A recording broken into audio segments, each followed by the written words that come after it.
Hello everyone, welcome to my channel. I hope everyone is enjoying their day. Please subscribe and like the video before continuing. General Hospital spoilers. Rick learns that Elizabeth knows Christina caused the accident and panics. General Hospital spoilers indicate that Rick Lansing, Rick Hurst, could be suspicious that Elizabeth Baldwin, Rebecca Herbst, knows too much. Get updates on the latest General Hospital news straight to your inbox.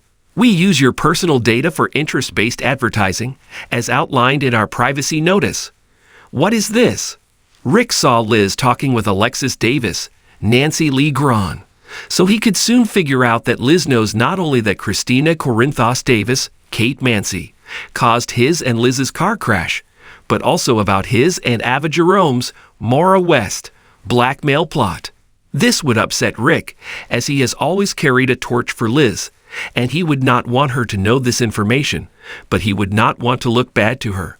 Make sure to check out our next week GH spoilers here. Rick Lansing needs to find out what Elizabeth Baldwin knows. Rick could be suspicious that Liz knows too much about the accident, so he needs to find out exactly what Liz knows. He would continue to get closer to her in an attempt to figure out if she knows that Christina caused the accident.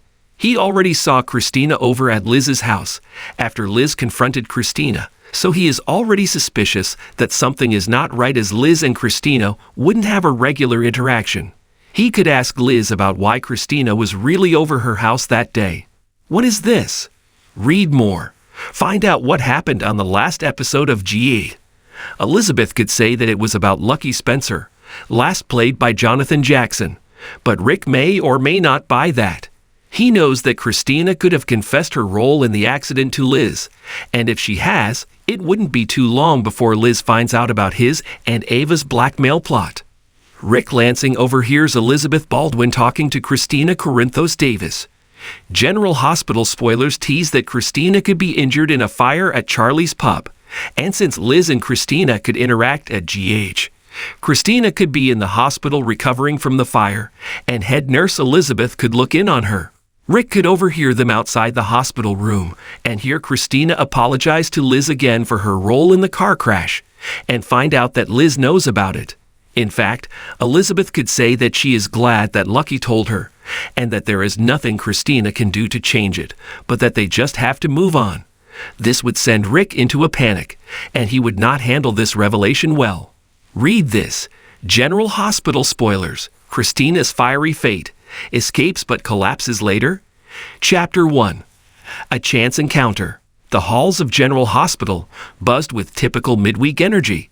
Nurses hustled between rooms, doctors dictated orders to interns, and patients shuffled past with worried loved ones. At the nurses' station, Elizabeth Baldwin tapped on her tablet, entering medication updates for a post-surgical patient.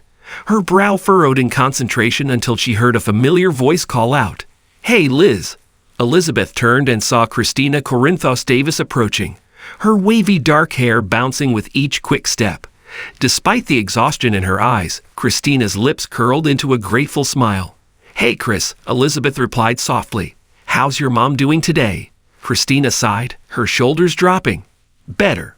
She was more alert this morning, so that's something." Elizabeth nodded with empathy. Alexis Davis' cancer treatments were taking their toll, and she'd watch Christina carry the emotional burden with quiet resilience. Glancing around the bustling hallway, Elizabeth gestured towards the empty waiting lounge nearby. "Come sit with me for a minute," she offered gently. Christina hesitated, chewing her lip. "I really should get back to work at Charlie soon, but okay. 5 minutes. They settled into the chairs, and for a moment, the frantic hospital noise melted away, replaced by hushed voices of two women leaning on each other. Chapter 2. Overheard. Unbeknownst to them, Rick Lansing stood around the corner, half hidden behind a medication cart. He had been searching for Monica Quartermain to finalize estate paperwork regarding Alexa's legal directives. Hearing Elizabeth's name float through the hall, he paused. Rick's gaze lingered on Elizabeth, his ex-wife. Years ago, he believed they were unbreakable. But his obsessions, manipulations, and selfish choices had shattered what little trust she'd once given him. Seeing her now, older but still radiant in her calm competence, stirred complicated pangs of regret deep in his chest. He was about to walk away when Christina's words froze him in place. "Elizabeth, I don't know what to do," Christina whispered, her voice trembling. "I want to tell her the truth before it's too late." Elizabeth placed a comforting hand over Christina's. "Tell her what, honey?" Christina inhaled shakily. That I'm thinking about trying for a baby. On my own. I've been researching sperm donors, talking to my therapist, making sure I'm not acting impulsively. But I can't shake the feeling Mom would see it as reckless, especially now. Rick blinked in shock. Christina, a mother? His mind raced with protective paternal instinct, even though he'd never been her father. She was Sonny's daughter, but Rick had always felt a brotherly, almost uncle-like protectiveness towards her. Elizabeth squeezed Christina's hand tighter. "Christina, I think that's beautiful. You thought this through. You'd make an amazing mother. But your mom is sick, and you're scared it will break her heart if she thinks you're rushing life milestones to cope with losing her." Tears filled Christina's eyes. "Exactly. What if she thinks I'm only doing this because I can't handle her dying?" Chapter 3. The Conflict Within. Rick's heart ached at the raw vulnerability in Christina's words. Memories of Alexis flooded him. Her fierce independence, her razor-sharp legal mind, her unwavering love for her daughters despite her flaws. They'd battled in courtrooms, traded bitter insults. But in private moments, he'd always respected her devotion to Christina, Sam, and Molly. He knew Alexis would want to support Christina's choices. But would she have the emotional bandwidth to process such life-changing news right now? Elizabeth's voice softened even more. "Listen to me. You have time. You don't have to tell her today, tomorrow, or even next week. Focus on being there for her right now. When she's stable enough to truly hear you, then share your dream. Don't deprive her of that joy, but don't burden yourself with guilt either." Christina wiped her tears with trembling fingers. "Thank you. God, I needed to hear that today." Elizabeth smiled, brushing Christina's hair off her forehead like a mother would. "You're strong, Christina. Stronger than you know." Chapter 4. Confrontation. Rick stepped back, leaning against the wall as guilt and protectiveness warred within him. Should he approach them? Should he tell Alexis what he'd heard, in case it gave her hope to fight harder through her treatments? Before he could decide, Elizabeth rose from her chair, patting Christina's shoulder as she returned to the nurse's station. Christina gathered her purse, wiped her eyes one last time, and headed down the hall. Rick followed her, matching her pace. "Christina." She turned, startled. "Rick, what are you doing here?" He gestured awkwardly to the folder in his hand. "Estate paperwork for your mom. I overheard you and Elizabeth." Her face flushed with embarrassment. "You were listening?" "I didn't mean to eavesdrop," he said quickly. "But Christina, I think your mom would be incredibly proud of your decision. Don't hide it because you're afraid. You're one of the strongest people I know." Christina blinked at him, surprised by his earnest tone. "Thanks, Rick. That means a lot." He shifted uncomfortably, emotion rising in his throat. "And if you ever need legal advice about donor contracts or parental rights, let me know. I'd be honored to help." Her eyes softened. "Thank you. I might take you up on that." Chapter 5. A Mother's Joy. Later that evening, Alexis sat propped up in her hospital bed, reading legal briefs on her tablet. Christina arrived quietly, setting down takeout containers of Greek salad and roasted potatoes from Charlie's. "Mom, can I tell you something?" Christina asked, her voice shaking despite Elizabeth's advice to wait. Alexis looked up, her tired eyes flickering with curiosity. "Of course, sweetheart. You can tell me anything." Christina swallowed hard, tears brimming again. "I've been thinking about having a baby. On my own, using a donor. I thought it through with my therapist. I know it's not conventional, but I want to be a mom, and I don't want to wait for the perfect relationship to start living my dreams." For a moment, Alexis said nothing. Then her lips trembled into a weak smile. "Christina, I am so proud of you." Christina let out a sob as Alexis reached out her hand. "Don't cry, baby. You've always done things your way.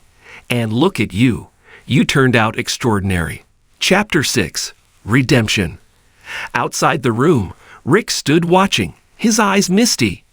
Elizabeth joined him silently, reading his conflicted expression.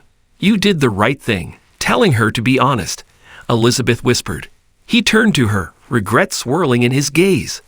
I haven't done many right things in my life, Elizabeth. But if I can help Christina or Alexis now, maybe I can change that. Elizabeth offered him a small, forgiving smile. Then start today. As Christina hugged her mother tightly inside the room, Rick felt something in his chest loosen for the first time in years. Watching mother and daughter embrace, he realized redemption wasn't in grand gestures or courtroom victories. It was in moments like this, quietly standing by, helping people he loved find their strength again. Chapter 7. New Beginnings. That night, Rick walked out of General Hospital and into the cool Port Charles air, feeling an unfamiliar sense of peace. Christina had a plan. Alexis still had fight left in her. Elizabeth had moved on, yes, but he would always care for her from afar, respecting her boundaries while forging his own path forward.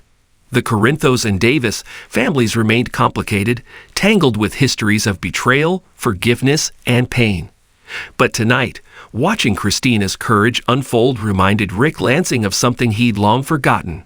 No matter how many times you falter, life will always give you another chance to do the right thing. Rick Lansing panics and thinks Elizabeth Baldwin knows more than she does. Now that Rick knows that Liz knows about Christina's role in the accident, Rick could remember seeing Alexis and Liz talking, and he could come to the false realization that Alexis told her about Rick and Ava's blackmail plot. What is this? This would upset Rick, and he would panic afraid of how Liz would see him, but also what Liz could do to him. He would think that Liz has something up her sleeve to stop him and Ava, and it would drive him berserk. Of course, Liz doesn't actually know anything about the blackmail plot, but this could ultimately prove to be Rick's undoing, and the plot with Ava being exposed. What do you think? What do you think? Do you think that Rick will find out that Liz knows about Christina's role in the car crash? Will Rick jump to conclusions and think that Liz knows more than she actually does? Will Rick and Ava's blackmail plot be exposed thanks to Rick panicking? Be sure to catch up on everything happening with GH right now. Chapter 1. Secrets in the Shadows. Rick Lansing paced the carpeted floor of his sleek Port Charles office, staring out the window at the hospital across the street. The sun was dipping below the skyline, staining the horizon in crimson and gold, but Rick barely noticed the beauty outside. His mind spun with possibilities, panic prickling under his expensive suit. Calm down, he whispered to himself, clenching his fists. There's no way she knows, unless someone told her. He had spent weeks carefully orchestrating a plan to take back what he believed was rightfully his, partial control over his brother Sonny Corinthos' assets through backdoor legal tactics. Rick knew the risks were high, but power always seduced him beyond reason. Yesterday, however, something shifted. He'd been walking down the hospital corridor when he overheard Elizabeth Baldwin talking with Epiphany. Their conversation was innocuous at first, about schedules and supplies. But when Epiphany stepped away, Elizabeth lowered her voice and muttered, I need to tell someone. If what I heard is true, it could ruin everything. Rick froze in place, his ears straining for every syllable. Chapter 2. The Spiral Begins. He'd quickly hidden behind a patient's door, heart pounding like a drum. Elizabeth's words played on loop in his mind. If what I heard is true, it could ruin everything. Was she talking about him? About his secret meeting with the intermediary lawyer in the cafe near the pier? Had she seen the confidential paperwork on his desk when she dropped off Jake's lunch last week? Or had she overheard his hushed phone call with his associate about forging an old clause in Sonny's real estate contracts? Elizabeth had always been sharper than people gave her credit for. She was sweet, caring, maternal, but also intuitive and painfully honest. That combination made her dangerous. As Rick replayed that moment now, alone in his office, panic coiled tighter around his chest, like a constricting snake. He grabbed his phone and dialed his associate's burner number. We have a problem, he hissed. Elizabeth Baldwin might know about the property deal. Find out exactly what she's heard. I don't care how. Chapter 3. Elizabeth's day. Meanwhile, across the street, Elizabeth was busy with back-to-back patients in the pediatric ward. The conversation Rick had overheard was nowhere near as sinister as he assumed. When she told Epiphany she needed to tell someone, she'd been referring to Jake's behavioral therapist evaluation. If what I heard is true, she'd whispered, Jake might be accepted into that special STEM enrichment program. It could ruin his summer plans with Aiden, but it's an opportunity he can't miss. Completely unaware that her casual confession had sparked a hurricane in Rick's mind, Elizabeth moved through her shift with her usual quiet grace, offering stickers to tearful toddlers and calming anxious parents. She hummed as she updated charts, blissfully ignorant of the shadow gathering behind her. Chapter 4. Rick's Desperation. By morning, Rick's paranoia had reached its peak. He hadn't slept, replaying every interaction with Elizabeth in the past month. When she dropped off Jake's lunch and lingered in his office. When she asked about his new projects with that gentle but probing tone. When she'd smiled sadly and said, I hope you're not making decisions you'll regret, Rick. Was that a hint? A threat? A warning? He slammed his fist on his mahogany desk, sweat beading along his hairline. She knows something, he whispered. She has too. His phone buzzed. It was his associate. I asked around discreetly. No sign she's spoken to anyone about your deals. That doesn't mean she won't, Rick snapped. Keep digging. Chapter 5. The Confrontation. That afternoon, Rick spotted Elizabeth in the cafeteria, sipping tea by the window. Her eyes were focused on her phone as she scrolled through Jake's summer camp forms. Determined to get answers, Rick strode over, forcing a calm smile onto his face. Elizabeth. She looked up, startled. Rick, hi. Everything okay? Mind if I join you?